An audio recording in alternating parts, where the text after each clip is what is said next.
அஸ்ஸலாமு அலைக்கும். பிஸ்மில்லா. வாங்க இன்றைக்கி பிரண்டை துவையல் அரைக்கிறதுக்கு பாருங்கள்.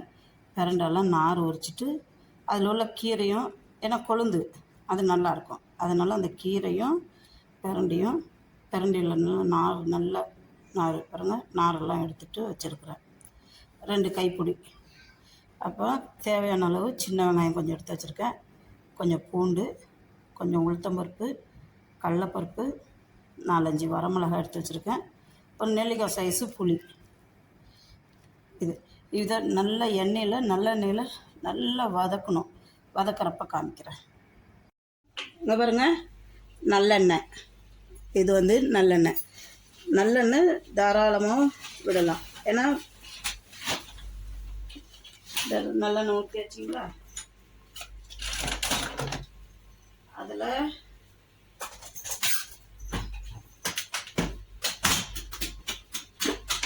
கொஞ்சம் கட் பண்ணி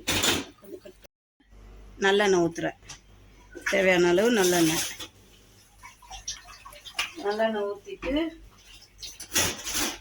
அதுக்கு ஏன்னா இப்போயே கடுகு போட்டு தாளிச்சிருவேன். பாருங்க, கடுகு போட்டாச்சு.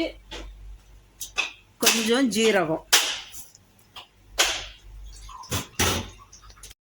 அங்கே பாருங்க, கடுகு பொரிஞ்சிருச்சு. இப்போ அதில் 4 வரமிளகாய் போடுறேன். வரமிளகாய் போட்டு அது கூட இப்போ கடலப்பருப்பும் போடுறேன்.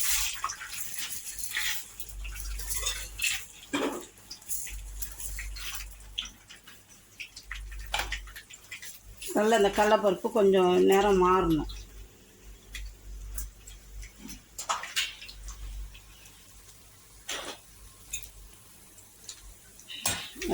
கடலப்பருப்பு போட்டுட்டு இப்போ அதோட என்ன பண்ணுங்கன்னா,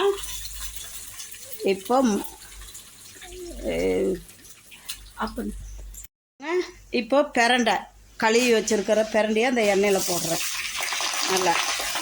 நல்லா வதங்கணும், எண்ணெய் தெரிக்கும்.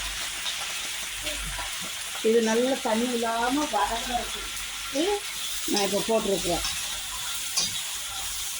இது கூடயே என்ன பண்ணுறேன், பாருங்க, எடுத்து வச்சுருக்கிற சின்ன வெங்காயமும் வெள்ளைப்பூடும் இதிலே போடுறேன். இது இப்போ எண்ணெயிலே நல்லா வதங்கணும். தேவையான அளவு மிளகா போட்டிருக்குறேன், வரமிளகாய். பாருங்க, இப்போ பிரண்டை நல்லா வதங்கிருச்சு. பார்த்தீங்களா, பிரண்டை நல்லா சுருங்கி வந்துருச்சு, சுருண்டு. பிரண்டை வந்த பிற்பாடு இப்போ நான் ஒரு கைப்பிடி அளவு தேங்காய் போடுறேன். தேங்காய் போட்ட கையோட புளி எடுத்து வச்ச புளி இருக்குல்ல, அந்த புளியும் இதிலே போடுறேன். இந்த புளியை போட்டோமா, அந்த புளி எண்ணெயில் வதங்குறப்போ நமக்கு இந்த கால் வலி இதுக்கெல்லாம் நல்லது. எண்ணெயிலே வதக்கி எடுக்கணும். ஒரு 5 நிமிஷம் நல்லா வதக்கி எடுத்துட்டு அப்புறம் தேவையான அளவு உப்பு போடணும். நம்ம தேவைக்கேற்ற நான் கல் உப்பு தான் பாருங்க, தேவையான அளவு உப்பு போட்டாச்சு. இனி நல்லா இன்னும் 2 நிமிஷம் வதக்கி எடுத்துட்டு ஆற வச்சு மிக்சியில் போட்டு அரைக்க வேண்டியதான். இது அவ்வளவும் முட்டி வலிக்கு, உடம்பு வலிக்கு, உடஞ்சி போன எலும்பை கூட ஜாயிண்ட் பண்ணக்கூடிய இது இந்த பிரண்டைக்கு இருக்குது.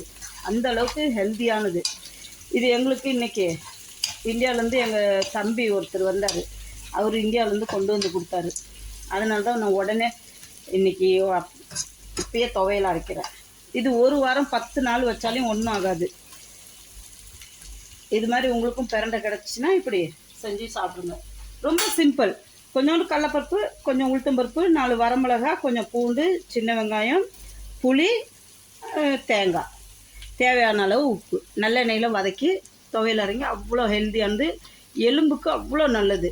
புள்ள பெற்றவங்களுக்கு, அப்புறம் பால் கொடுக்குறவங்களுக்கு, வயசானவங்களுக்கு, முட்டி வலிக்கு எல்லாத்துக்கும் ரொம்ப ரொம்ப பெஸ்ட்டு. பிடிச்சிருந்தா ஷேர் பண்ணுங்கள், சப்ஸ்கிரைப் பண்ணுங்கள். நல்லா வதங்கிருச்சு பிரண்டை, நல்லா வதங்கி வந்துருச்சு. வெங்காயம், தக்காளி இல்லை சாரி, உளுத்தம்பருப்பு, கடலப்பருப்பு, வரமிளகாய், கொஞ்சம் இந்த ஸ்டேஜில் பெருங்காயம் வருங்க, கொஞ்சம் பெருங்காயம்